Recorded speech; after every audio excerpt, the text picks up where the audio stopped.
السلام عليكم ورحمة الله وبركاته. بسم الله الرحمن الرحيم. نحمده ونصلي على رسوله الكريم. أما بعد. Brothers and sisters, welcome to our weekly program, Got Questions. And alhamdulillah, we are grateful that Allah subhanahu wa ta'ala gives us this opportunity, this chance to be together in the presence of our scholars to be able to directly ask them and, of course, request them for their guidance. Assalamu alaikum, Mufti Wasab. How are you? Walaikum salam wa rahmatullahi wa barakatuh. I'm doing well, alhamdulillah. Alhamdulillah, alhamdulillah. Very, very good to see you. May Allah subhanahu wa ta'ala bless you, honor you, and inshallah increase for you in multiple folds, inshallah. Ameen. I was just sharing this right now. Maybe Mufti Abdullah Saab will join us internationally. He said, give me a few minutes. So let's see, inshallah, if he joins. Mufti Saab, the month of Ramadan is very, very close to us. Alhamdulillah. May Allah allow us to see the month of Ramadan. And inshallah, we do plan upon doing something more deeper with regards to zakat, inshallah, in a few weeks. But inshallah, before we get to our workshop or more detailed point of zakat, and Ramadan. A question that I'm frequently asked, and of course yourself as well, is with regards to retirement plans, the 401ks, or any other IRAs. What is the ruling with regards to IRAs or retirement plans, 401ks, and others?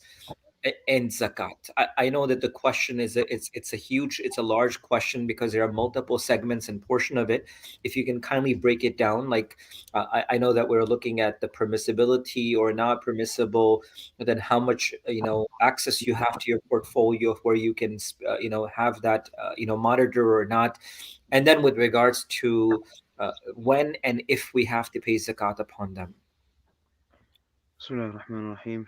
First aspect of 401k being Sharia compliant or permissible to invest in, that will depend on the portfolio itself.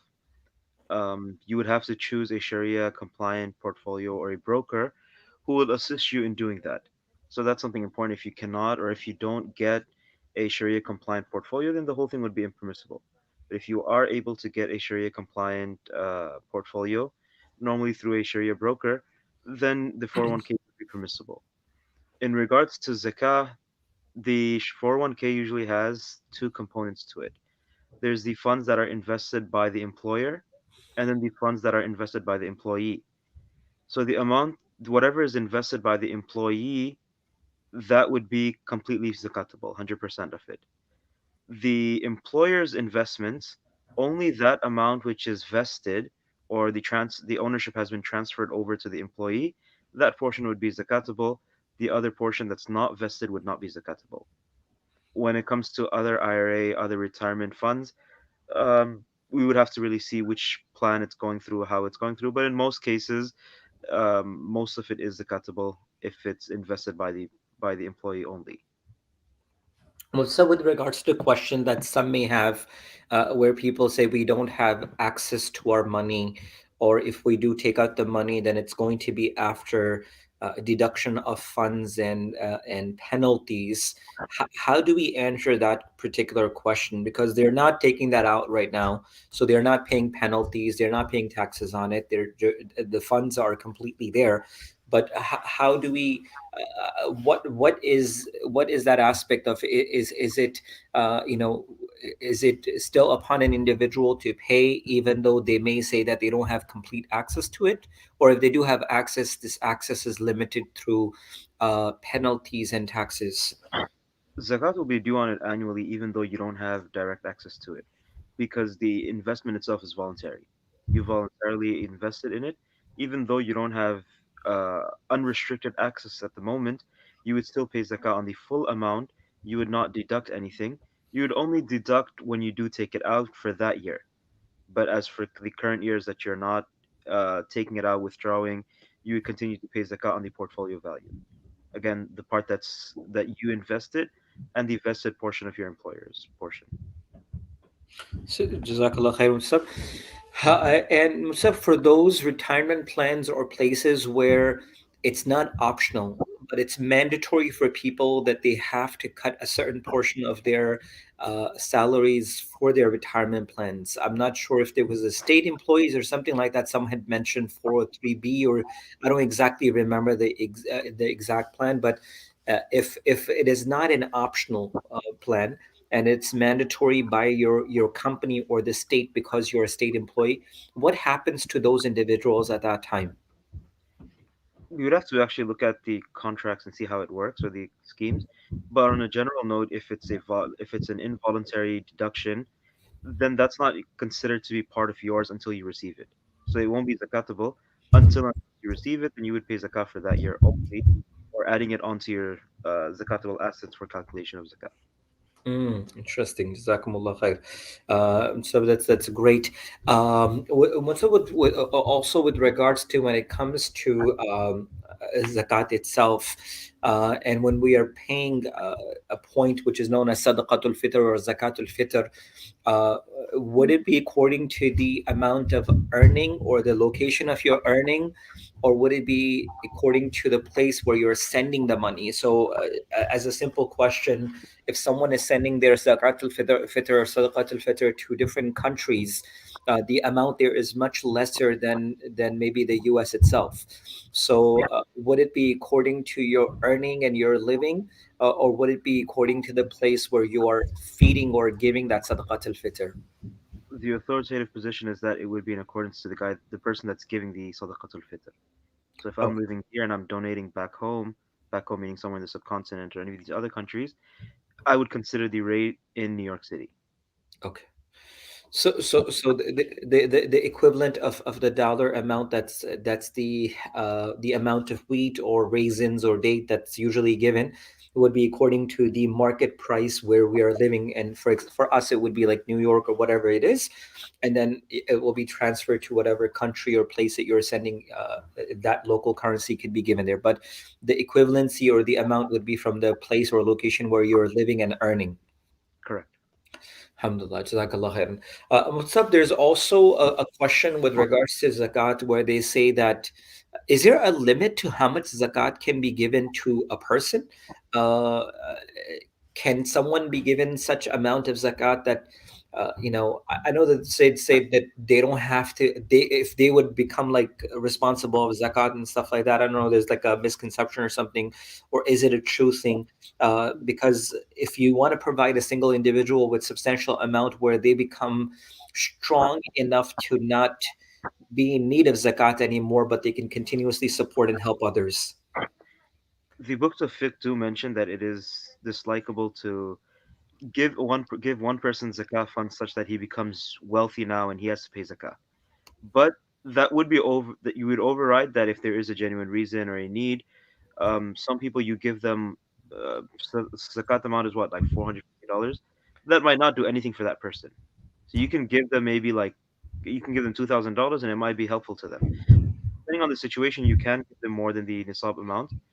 Uh, you would have to analyze the situation. So there is no, it's not impermissible. The zakah will be valid. You would look at what's more beneficial for the recipient. Assalamu alaikum, Mufti Abdullah Sahab. How are you? Walaikum salam wa rahmatullah. I'm good. Alhamdulillah. Welcome all the way from far distance. How are you? How's everything going? Good, good. Just getting over jet lag. That's all. Yeah, it must be, mashallah, No, mashallah.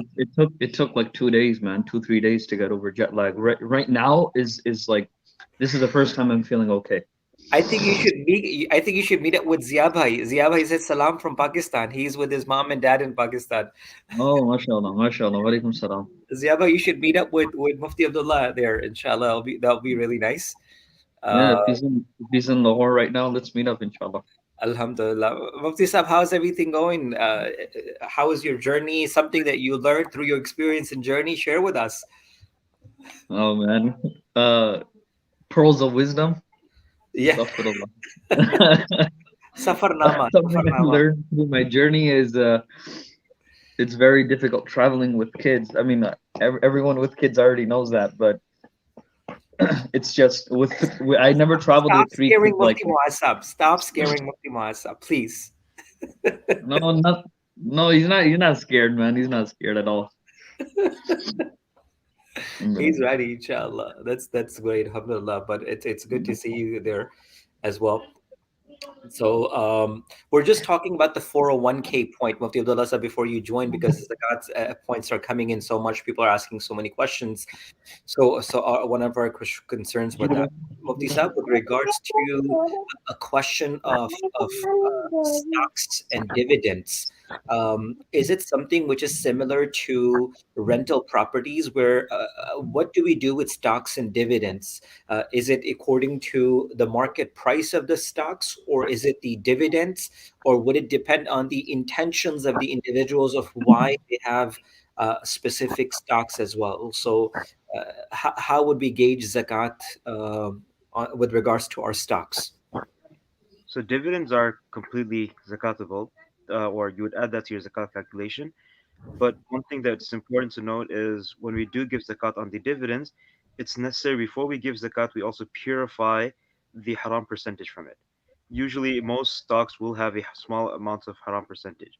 Even if we say that the stock passed the Sharia screening, there's usually a small amount. Usually about 5% should be given away first, and then zakat would be given on the remaining portion. In regards to the stocks itself, the safer position is to give zakah on the entire portfolio. The entire portfolio value, you give zakah on that.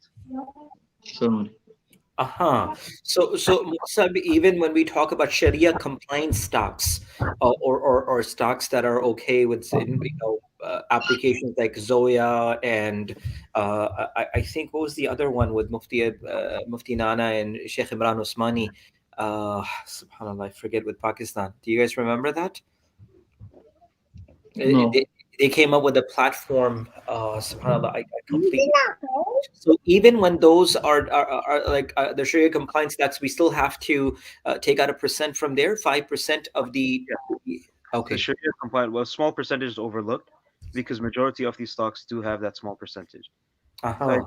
that small percentage is overlooked, but you would have to purify it from your profits. Even when you sell the stock, you would have to purify it. Likewise, when you receive any dividends. Interesting. And even if you don't have, for the reason of reselling and only profiting from the dividends, you would still need to give the zakat on the entire value of the stocks? So here, there's two opinions amongst the jurists. The safer position, and this is what we advise as well, that give it on the entire portfolio. But if you want to go into more in depth, then some of the fuqaha do mention, look, there's two types of stock that are purchased. One is purchased for immediate resale, and the other is for just long term. So if it's long term, then you would only pay zakat on the zakatable percentage or asset value of that stock. So usually that's about 25% of the stock. Hmm. Uh, but if it's purchased for resale for short term, then 100% of it would be zakatable. How So do you that's one calculate that the? I Sorry. said, the more safer and the more where you would feel more content, and you're giving away the path of Allah Subhanahu wa Taala. Give it on the full value, the full portfolio. How do you calculate the zakatable portion of the stock? Normally, that's the hard part. You would have to go through all these stocks, their details, financials, and all that.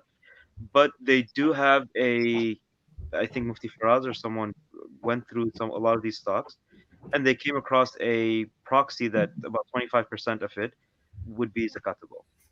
That most Okay. companies do about 25% of their company, which has zakatable goods or zakatable assets. So let's just say someone has a portfolio of about 60, 50, $60,000. Um, and they purchased all of those stocks for long term, or at least their intention changed later on that everything I have in my portfolio is long term. They're only going to pay 20. I mean, they technically they can pay 25% of that amount, which is about 12.5. But they're gonna calculate zakat in 12.5, right? Yeah, 25%. Okay. So 2.5 of 12.5. Okay. 2.5 of 12.5, and that's the entire value, and this is not just for dividends. That's only that's a safer opinion, right? That's the safer opinion of the entire value. The entire value is safer opinion, and majority go with that as well. Okay. So with regards to the current cryptos and NFTs, I know that there's a lot. Before we move on, one thing, Yeah. uh, with the stock market, especially how it's moving right now, it's important that we know the exact date of our zakat date and we calculate in accordance to that. And when we calculate that, we would look at the day starts from Maghrib, the previous day. So that's when we will actually look at the value of our portfolio, especially with crypto and stocks, the way it moves. Sometimes you could be down $7,000-8,000 within a few hours.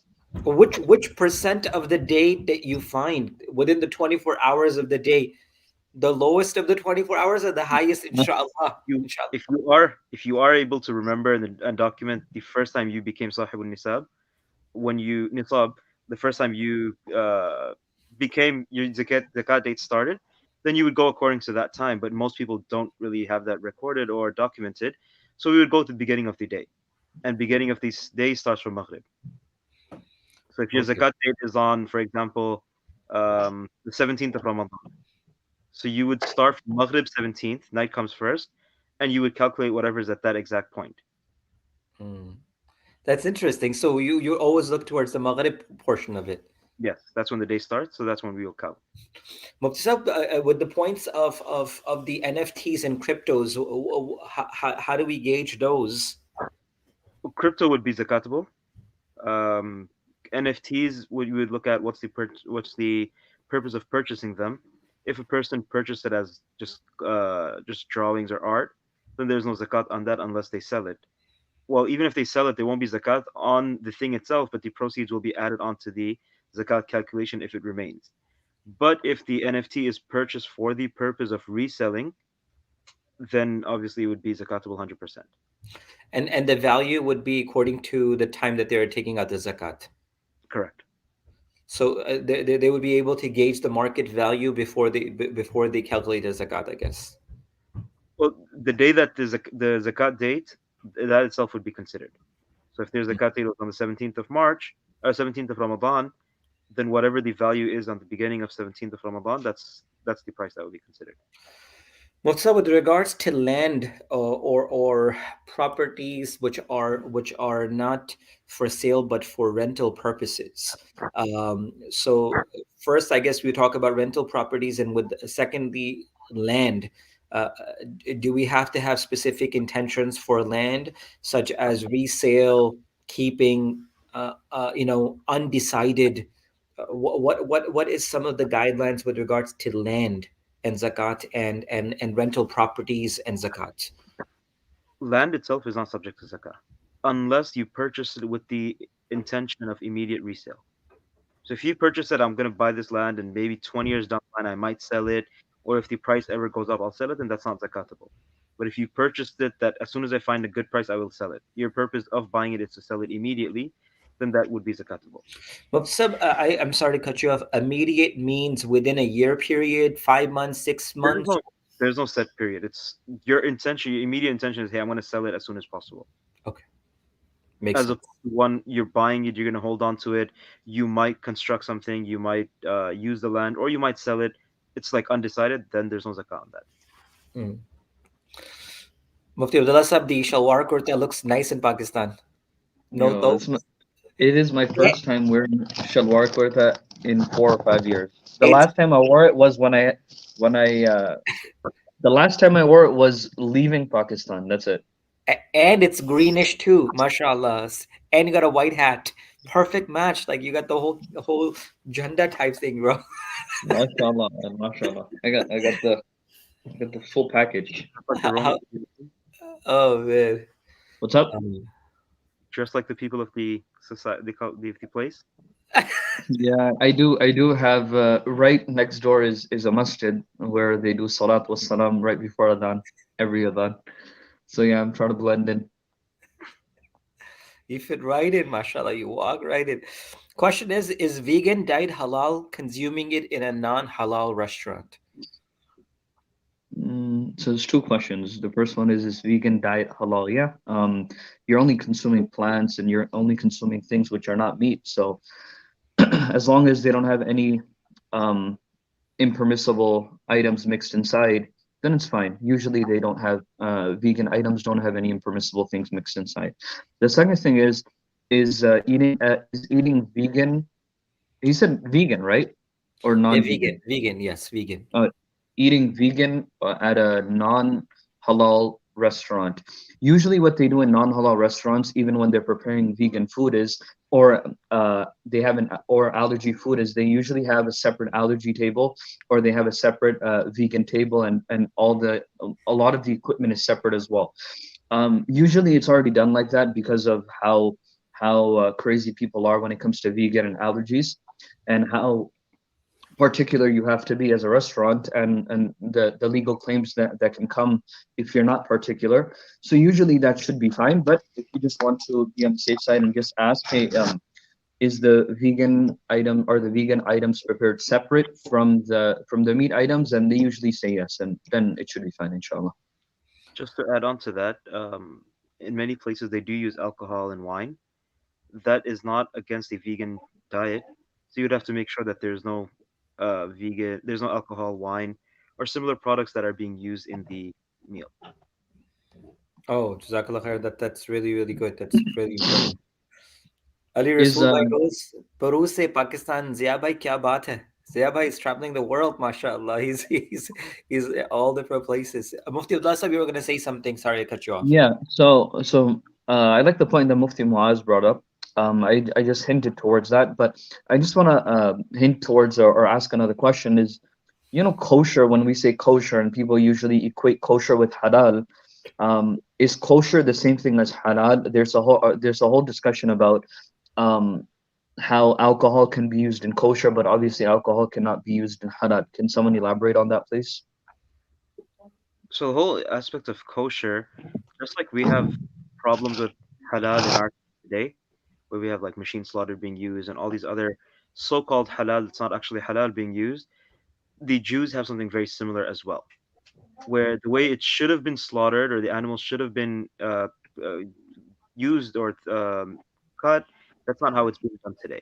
In most cases, when it comes to kosher meat, the rabbi comes once in the beginning, he blesses the knife, and they use that one knife to cut all the other meat without saying the name of Allah before anything.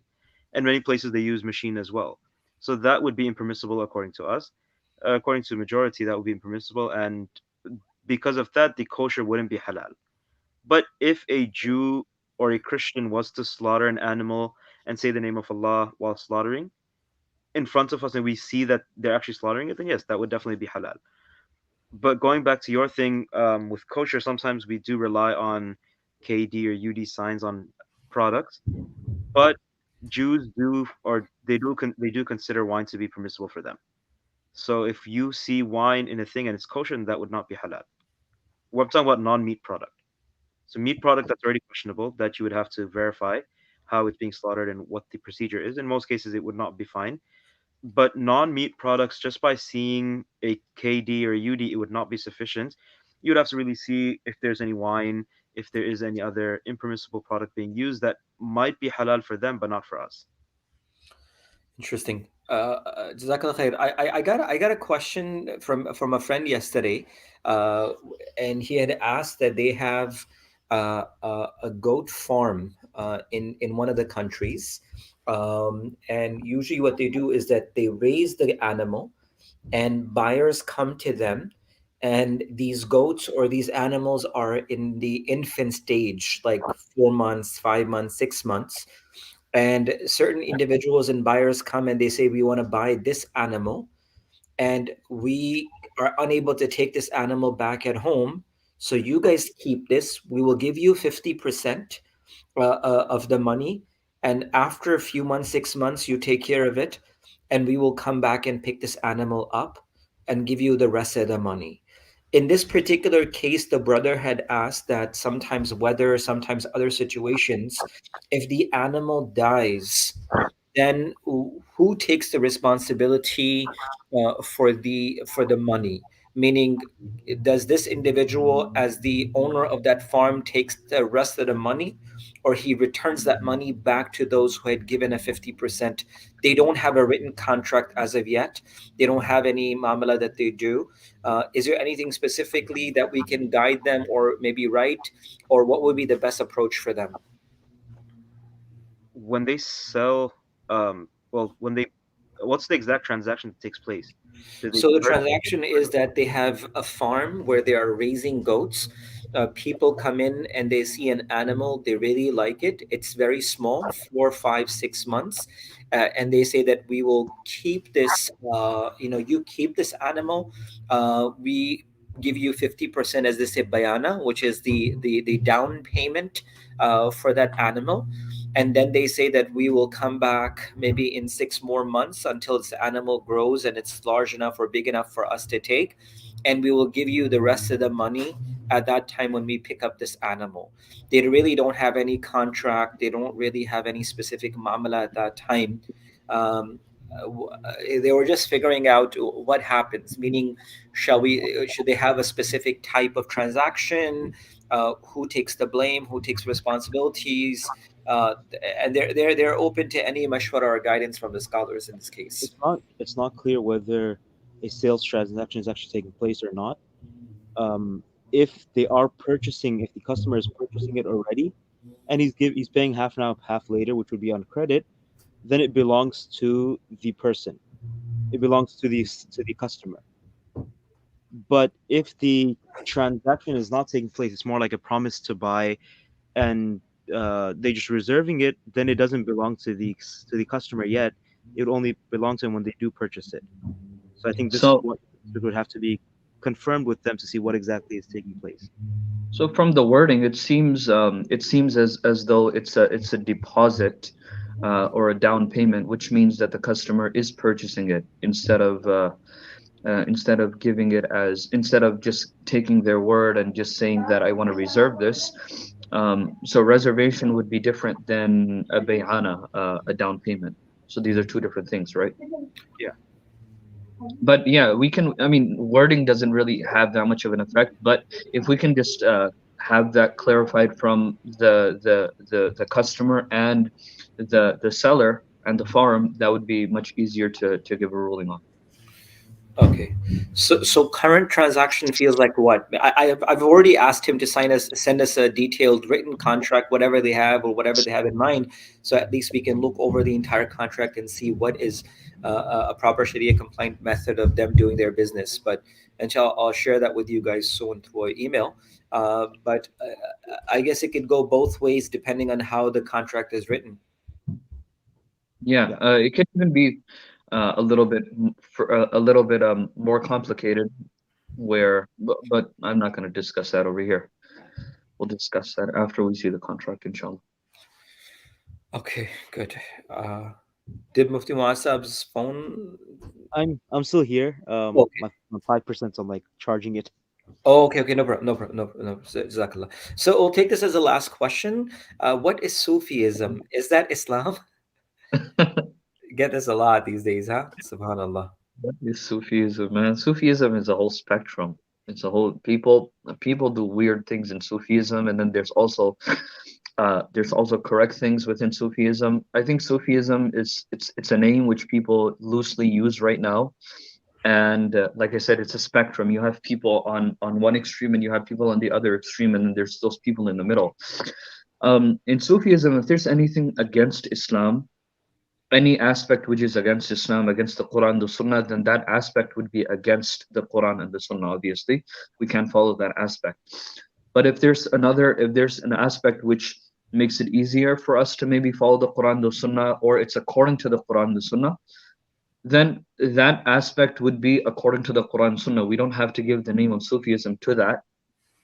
It's just a good action. But the idea of Sufism is that we're it's a concoction of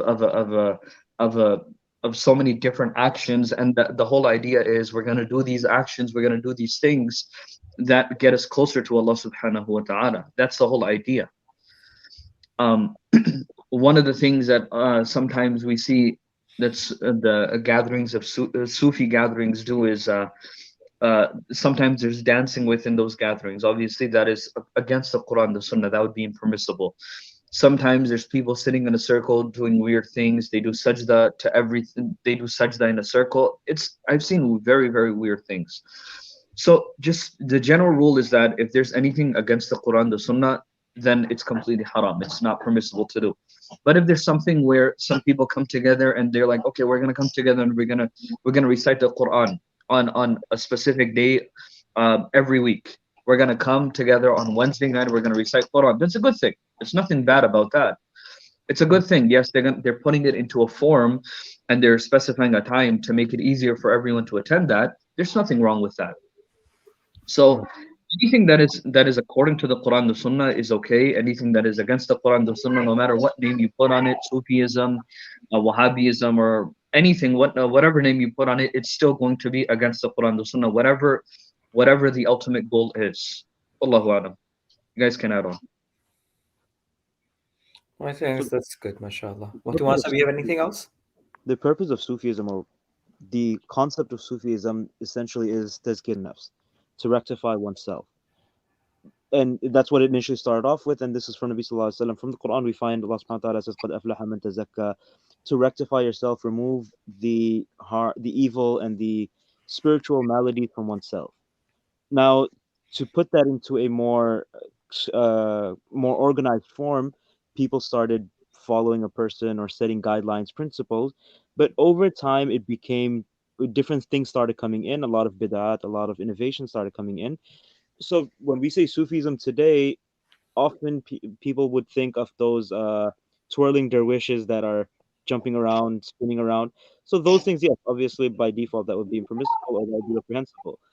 But if the meaning of Sufism is literally to work on bettering yourself, getting closer to Allah subhanahu wa ta'ala, then that's permissible. So you would, as Mufti Abdullah said, you would have to see what exactly is going on. So the word is used positively and negatively. We don't know what exactly you are referring to, but the concept itself, or the main purpose, was tazkiyatun nafs, find yourself becoming a better person, where you remove all the maladies and the spiritual diseases that are there in yourself, in your heart. Alhamdulillah. Jazakumullah khairan, Mufti Sahab. Thank you so much for your guidance. Mufti Abdullah Sahab, thank you so much for joining us from so far away and taking out time from your family and being able to be with us. Jazakallah khair. May Allah subhanahu wa ta'ala bless you, reward you, and increase for all of you, inshallah. Brothers and sisters, thank you so much for joining us every week. Alhamdulillah, with the blessing of Allah subhanahu wa ta'ala, Children of Adam is actually having its first ever location finalized this Monday. Inshallah, which is the 28th of February. So please do keep us in your dua as well. That will be our first ever physical location to do many projects for the youth, starting in Long Island, then New York, and of course the entire nation. And of course the work is going to be global. So please do keep us in your dua. May Allah subhanahu wa ta'ala make it possible, inshallah. With this, inshallah, we'll see you next week. Assalamu alaikum wa rahmatullahi wa barakatuh.